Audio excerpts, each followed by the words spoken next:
کفر اسلام اور اہل اسلام پر ظلم و ستم کر کے مسرور تھا، آفتاب حریت مستور تھا، جب قلم آب لہدے زبانیں جھاگ نکال رہی تھی، دریا اپنی روانی بھول چکے تھے، ہر نفس شکستگی اور درماندگی اور بے چارگی کا شکار تھا، جب خون مسلم مثل آب بہہ رہا تھا، عزتیں پامال ہو رہی تھی، عصمتیں لٹ رہی تھی، ردائے مسلمہ تار تار ہو رہی تھی۔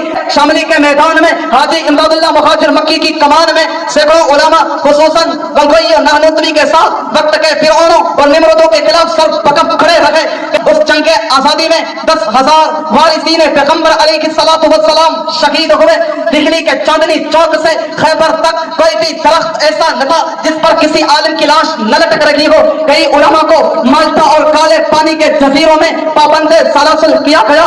قیام پاکستان کے اغراض و مقاصد بستی بستی کریا کریا شہر شہر پہنچاتے رہے۔ بالآخر مارچ 1940 کو لاہور میں قرارداد پاکستان کے نام سے ملی نصب العین بنانے کا پرزور مطالبہ کیا گیا۔ حضرت اسلام مولانا شبیر احمد عثمانی، مولانا ظفر عثمانی، مولانا مفتی محمد شفیع صاحب، مولانا محمد حسن امر قصری، سید سلیمان ندوی، قاری محمد طیب صاحب۔ اس نعرے پاکستان کا مطلب کیا؟ لا الہ الا اللہ میں روح پیدا کرنے والے یہی حضرات تھے، انہی کی زبان قدسیہ پر یہ نعرہ سجدہ ہے۔ مخالفین نے علماء دیوبند کے پاک باز و پاک دل نیک سرشت و پاک تینت ہستیوں کا تذکرہ اپنی کوتاہی نظری کے گرد میں داپ دیا ہے، جنہوں نے تحریک پاکستان کے خشت اول کو اپنے جگر کے لہو سے سینچا ہے، خود اہل جنوں بدلائیں گے کیا ہم نے دیا ہے۔ محمدا ومصلیا ومسلما اما بعد فقد قال الله تبارك وتعالى ان الذين قالوا ربنا الله ثم استقاموا تتنزل عليهم الملائكة الا تخافوا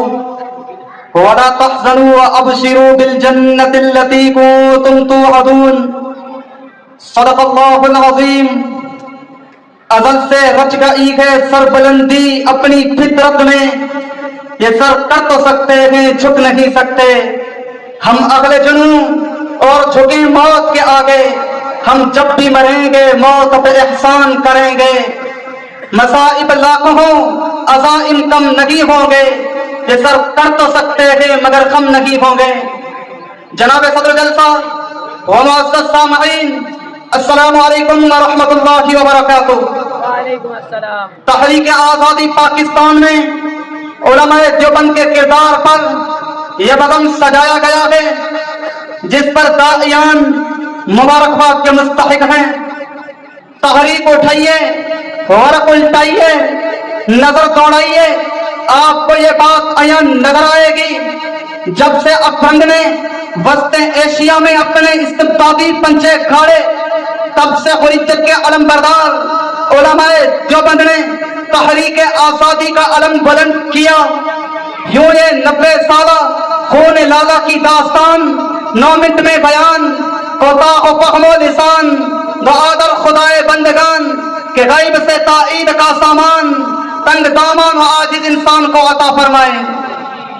نوید سحر پھوٹنے سے قبل طلوع آفتاب سے چند لمحات پہلے رات کی تاریکیوں میں شمع آزادی روشن ہونے سے کچھ عرصہ پیشتر غلامی کی زنجیروں میں منزل مقصود سے کچھ مسافت پیچھے سفر کے مصائب اور آلام میں حصول امن کی تمہیدات سے پہلے حالت زار میں کیا ہوا تھا جب ہر قلب و جگر مجروح تھا، ہر دماغ محزون تھا، ہر پاؤں مسدود تھا، ہر خاک محبوس تھا، ہر سوچ و بچار اور فکر و مشن محدود تھا، ہر صاحب دل و دین مظلوم تھا، جب اسلام مقہور تھا، ہر مسلمان مجبور تھا، کفر اسلام اور اہل اسلام پر ظلم و ستم کر کے مسرور تھا، آفتاب حریت مستور تھا، جب قلم آب لہدے زبانیں جھاگ نکال رہی تھی، دریا اپنی روانی بھول چکے تھے، ہر نفس شکستگی اور درماندگی اور بے چارگی کا شکار تھا، جب خون مسلم مثل آب بہہ رہا تھا، عزتیں پامال ہو رہی تھی، عصمتیں لٹ رہی تھی، ردائے مسلمہ تار تار ہو رہی تھی، بچے یتیم اور عورتیں بے باہ ہو رہی تھی، ماں کی گود گور میں بدل رہی تھی، ہر طرف ظلم و جہل کا ڈھیرا تھا اور روشنی کے لیے کوئی ستارہ اور کوئی جگنو نہیں تھا۔ اس وقت خلا کے عالم نے مسلمان اللہ نے برے صغیر کو ایک عظیم سلطنت سے سرفراز فرمایا. اب دیکھنا یہ ہے کہ اس حصول حریت کے لیے اہل اسلام کو کیا قیمت ادا کرنی پڑتی ہے.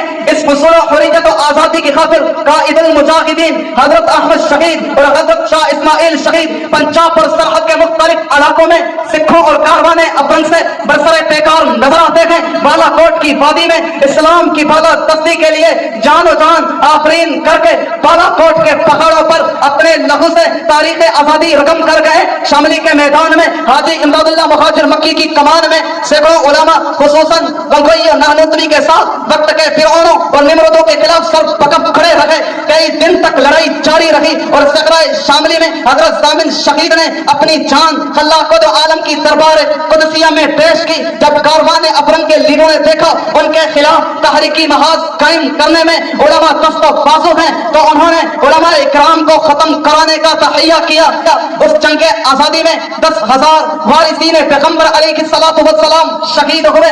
دہلی کے چاندنی چوک سے خیبر تک کوئی بھی درخت ایسا نہ تھا جس پر کسی عالم کی لاش نہ لٹک رہی ہو. کئی علماء کو مالٹا اور کالے پانی کے جزیروں میں پابند سلاسل کیا گیا. 40 علماء کو انگاروں پہ لٹا کے پکایا جا رہا تھا پر کسی عالم کی گردن میں کم نہیں آیا. اس لیے کہ سالار افرنگ اسلام کی تاریخ سے ناواقف تھے. مرد حق باطل سے مات کھا نہیں سکتا, سر کٹا تو سکتا ہے, سر جھکا نہیں سکتا. 1866 عیسوی میں قیام دارالعلوم دیوبند تحریک کا نیرخ بن کر معرض وجود میں آیا جس نے لاکھوں سرفروشان اسلام پیدا کیے. حضرت شیخ الہند کی تمام مساحی جمینہ ثمرت التربیت سے لے کر تحریک ریشمی رومال تک 30 سالہ عظیم قربانیوں کی داستان ہے جسے رکھتی دنیا تک سناری غروب سے لکھا جائے گا. اس کے بعد تحریک نے تیسرا وتیرہ اختیار کیا اور خان بادہ شیخ الہند سے فیض و آفتہ دیوبندی حضرات کے اختلاف رائے سے جو نظریے پیدا ہوئے. حضرت تھانوی رحمت اللہ علیہ 1928 میں پاکستان بننے کی تجویز پیش کی اور کہا کہ مسلمانوں کے الگ تشخص کو برقرار رکھنے کے لیے ایک اسلامی ریاست کا وجود انتہائی ضروری ہے جس میں تمام قوانین تعزیرات کا اجرا احکام شریعت کے مطابق ہو, بیت المال اور زکات کا نظام رائج ہو اور اسلامی شرعی عدالتیں ہو. علامہ اقبال مرحوم نے اس تجویز کو دل و جان سے قبول کیا. 1930 میں آل انڈیا مسلم لیگ کے انویشن میں خطبہ صدارت کے دوران پیش کیا. 10 سال تک علامہ اور علماء اور قائدین جدوجہد کرتے رہے. قیام پاکستان کے اغراض و مقاصد بستی بستی کریا شہر شہر پہنچاتے رہے. بالآخر مارچ 1940 کو لاہور میں قرارداد پاکستان کے نام سے ملی نصب العین بنانے کا پرزور مطالبہ کیا گیا. حضرت تھانوی کے اس نظریے کو لاکھوں متعلقین, ہزاروں علماء, کئی سو حفاظ, تبصیوں خلفاء نے خصوصاً شیخ الاسلام مولانا شبیر احمد عثمانی, مولانا ظفر عثمانی, مولانا مفتی محمد شفیع صاحب, مولانا محمد حسن امر قصری, سید سلیمان ندوی, قاری محمد طیب صاحب, حضرت مولانا مناظر احسن گیلانی, مولانا محمد ادریس کاملوی رحمہ اللہ وغیرہ نے قدم میں تمام تحریک پروان چڑھایا. اور اس نعرے پاکستان کا مطلب کیا, لا الہ الا اللہ میں روح پیدا کرنے والے یہی حضرات تھے. انہی کی زبان قدسیہ پر یہ نعرہ سجدہ ہے. ملی نصب العین کے 7 سال بعد اسلامی جمہوریہ پاکستان کا اضافہ ہوا. بعض لوگ حقائق سے اغلاظ اور چشم پوشی کرتے ہوئے کہتے ہیں علماء دیوبند تحریک آزادی کے خلاف تھے. بعض جہالت, بعض بغض و عناد کی وجہ سے الزام تراشوں اور دشنام ترازیوں سے باز نہیں آتے. دکھ ہے کمینگی, حسد اور تنگ نظری پر کہ مخالفین نے علماء دیوبند کے پاک باز و پاک دل, نیک سرشت و پاک دینت ہستیوں کا تذکرہ اپنی کوتاہی نظری کے گرد میں داغ دیا ہے جنہوں نے تحریک پاکستان کے خشت اول کو اپنے جگر کے لہو سے سینچا ہے. یہ شعر موقع پر مغل ہے کہہ کر اپنی نشست کو راگی ہوں گا. اس بس جنوں کے دیوانے ہر راہ سے پہنچے یستا تک ہیں عام ہمارے افسانے. دیوار چمن سے زندہ تک 100 بار سوارا ہے ہم نے اس ملک کے گیسوئے برہم کو. خود اہل جنوں بدلائیں گے کیا ہم نے دیا ہے عالم کو. والسلام وما علینا الا البلاغ.